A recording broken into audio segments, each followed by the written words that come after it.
Have you ever noticed how easy it is to spot the mistakes of others? It's almost like a superpower, isn't it? We often pride ourselves on being smart, observant, and sharp.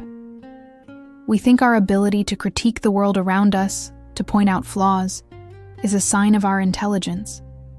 But what if I told you that centuries ago, a great Sufi mystic offered a completely different, and frankly, a much more challenging definition of what it means to be truly wise? Today, we're diving into a profound verse, a Salok, by Baba Farid, that completely flips the script on how we use our minds. This isn't just ancient poetry. It's a powerful psychological tool that can change how you see yourself and everyone around you. The verse goes like this: Farida je tu Akal Latif, Kale likh, lekh. Aapnare Girivan mein, nivan dekh. Let's break this down piece by piece, because the imagery here is incredibly powerful and beautiful. In the first line, Baba Farid addresses himself, and through him, all of us. He uses the phrase Akal Latif. Now, Akal means wisdom or intellect, and Latif means fine, subtle, or sharp. So he's saying, Farid, if you consider yourself to have a fine and sharp intellect, if you believe you are wise, there's one thing you must not do. And what is that one thing? Kale, likh, lekh. Do not write black marks. Think about that for a moment. Writing black marks is a brilliant metaphor for judging others, for cataloging their sins, for keeping a mental or even a literal record of their bad deeds. It's that running tally we keep in our heads of how someone has wronged us, what they did wrong, where they fell short. Baba Farid is telling us that true wisdom, a truly sharp intellect, is not about using your mind to dissect the faults of other people.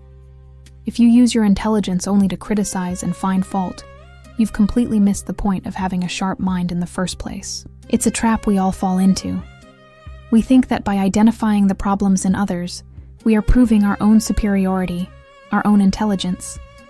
We see a flaw, and our brain says, "Aha, I'm smart enough to have noticed that."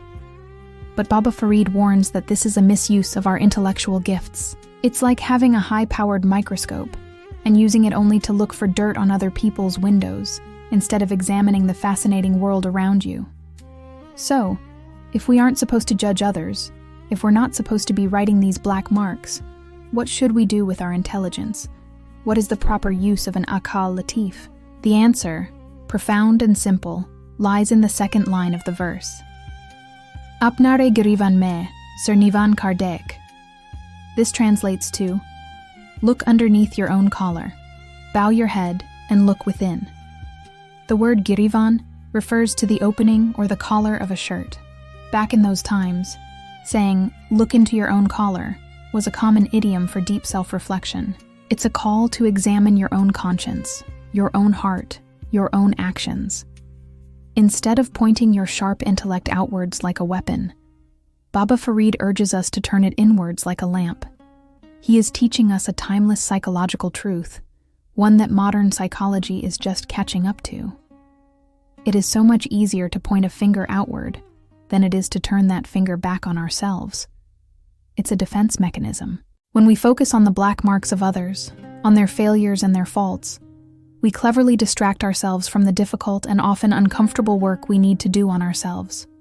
We create a smokescreen of criticism to avoid looking at our own shortcomings.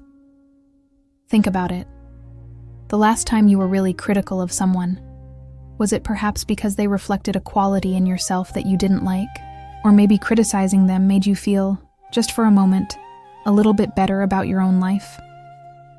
This isn't to say we should ignore harmful behavior, but this verse is about our habitual, day-to-day judgment of the people around us.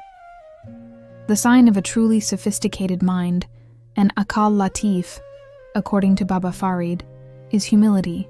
It is the ability to bow one's head nivan dekh, not in shame or defeat, but in honest, humble introspection.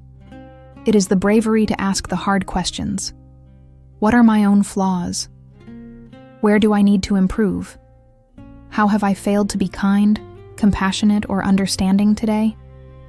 In our modern world, this wisdom is more relevant than ever. We live in an age dominated by social media, a culture of hot takes and instant judgment. Everyone is a critic, and the entire digital landscape can sometimes feel like a giant ledger where we are all writing black marks against everyone else. We judge people based on a single tweet, a filtered photo, a short clip taken out of context. We use our Akal Latif, our sharp minds, to tear people down, often without a second thought. Baba Farid's verse is a powerful antidote to this culture of criticism. It's a call to reclaim our intelligence for a higher purpose, self-improvement and spiritual growth. The challenge isn't to be the smartest person in the room who can spot every flaw. The real challenge is to be the wisest person in the room who has the courage to look within. So the next time you feel that familiar urge to judge someone, to point out how wrong they are, or to mentally add a black mark to their name, I want you to remember this verse. Just pause, take a single conscious breath, and instead of looking out at them, look down into your own collar. Ask yourself, what's going on inside me right now? Why do I feel the need to judge? What can I learn about myself in this moment? You might find that the most important, most transformative work you can ever do is right there, waiting for you, inside yourself. The journey of 1,000 miles begins with a single step, and the journey to true wisdom begins with a single glance inward. If you found this ancient wisdom helpful, don't just let it be a nice idea. Try practicing it today. Just for one day, make a conscious effort to catch yourself when you start to judge. And when you do, gently turn that lens inward. See what happens. The results might just surprise you. Thank you for joining me on this deep dive. If this resonated with you, hit that like button and subscribe for more wisdom that stands the test of time. See you in the next video.